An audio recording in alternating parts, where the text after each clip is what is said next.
Welcome, everyone, to this explainer. If you've ever looked at a massively successful company and wondered what actually dictates whether this thing rises or falls, well, you are definitely in the right place. We so often think of businesses as these totally independent entities, just out there charting their own courses. But the reality? Businesses absolutely do not operate in a vacuum. Instead, they are constantly being pushed, pulled, and molded by these massive, invisible forces operating right there in the background. And today, we're going to make those invisible forces visible. Okay, let's dive right into this. We're going to start from the ground up with nature's push and pull, speed things up with the technology accelerator, step out onto the global playing field, and then wrap up with alliances and economic rule makers. Let's get to it. Section 1. Nature's push and pull. The absolute foundation of business. Look, before a business can even think about AI or dominating global markets, it has to contend with the physical world. It's a classic push-pull dynamic. On one side, nature is the ultimate provider, right? It offers essential raw materials and entirely new opportunities, like the totally booming market for renewable energy and eco-friendly products. But on the flip side, nature strictly enforces its costs. Resource scarcity drives up expenses. Sudden natural disasters can literally wipe out operations overnight, and stricter pollution controls push businesses to either adapt or pay a hefty price. And hey, speaking of environmental costs, mismanaging your impact there directly hits the bottom line. It's not just about paying fines or dealing with a PR nightmare from a chemical spill. A degraded environment causes severe employee health and safety concerns. And what does that mean? It leads directly to a spike in sick days and a massive drop in worker productivity.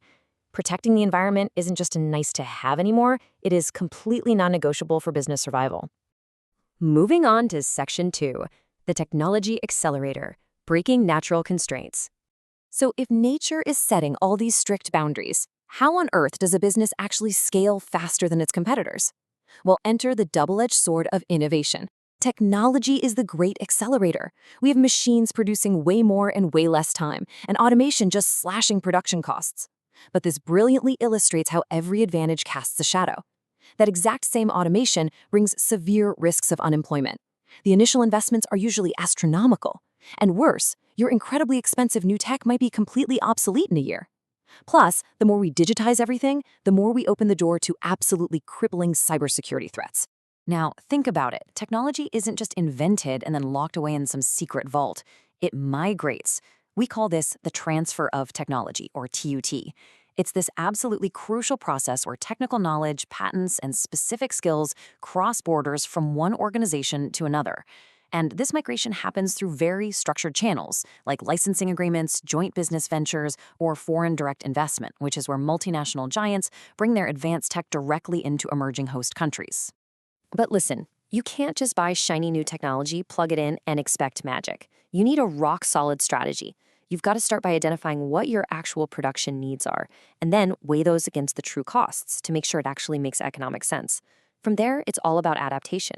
Is this tech really compatible with your local resources? Is it environmentally sustainable?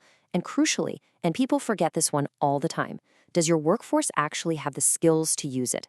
Technology only really succeeds when it's carefully adapted to the local environment and the local labor force. Section 3. The global playing field, expanding beyond borders. All right, so once a business has its resources locked down and its production accelerated, it inevitably steps out into the massive, interconnected international arena. Welcome to globalization.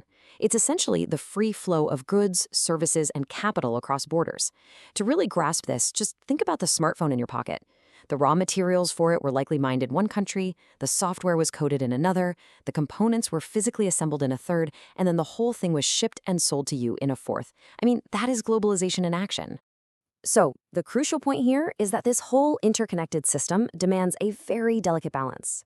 On the one hand, open borders offer incredible perks. We're talking massive new consumer markets, rapid tech transfers, and intense competition that ultimately drives up the quality of goods for everyone. But the downsides are equally intense. For local, domestic markets, globalization can be terrifying. Homegrown firms suddenly find themselves facing ruthless competition from massive foreign giants.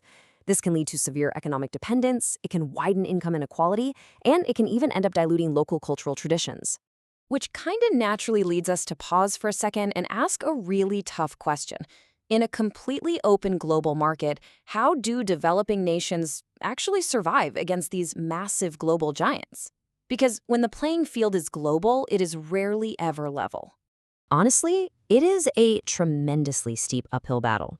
Developing nations are often stuck relying heavily on exporting basic primary products, rather than the highly lucrative manufactured goods. And on top of that, they face strict trade barriers from wealthier nations, very limited access to cutting-edge tech, and serious foreign exchange constraints. Add in severe infrastructure gaps, like lacking reliable power grids or decent roads, and you end up with this massive blockade to real global market access. The deck is, quite frankly, often stacked against them.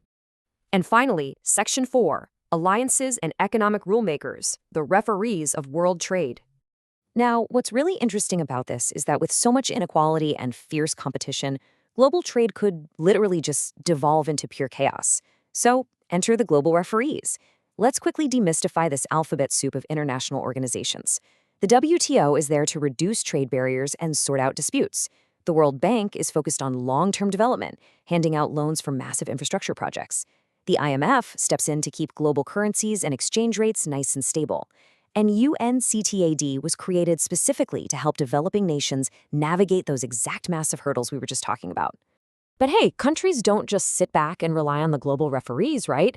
They form their own teams. We call these trading blocs. Nations form these blocs to essentially eliminate trade barriers among themselves, which creates this incredibly powerful regional shield against global competition. BRICS unites major emerging economies to push for global economic reforms. ASEAN drives economic integration and regional stability for Southeast Asian nations. SAARC focuses on regional cooperation and social progress in South Asia.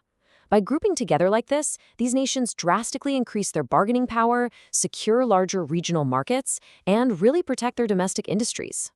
So, we've gone on quite the journey today, from the raw materials of nature through the crazy accelerator of technology, out into the massive global market, and finally to the alliances that referee the whole shebang. I want to leave you with this final, somewhat provocative thought to chew on. Look at the businesses around you right now. Think about the industry you work in. Which of these invisible forces, nature, technology, globalization, or international alliances will ultimately decide your business's survival in the next decade? Remember, the forces are always in motion. The true key is knowing how to navigate them. Thanks so much for joining me on this explainer, and keep learning.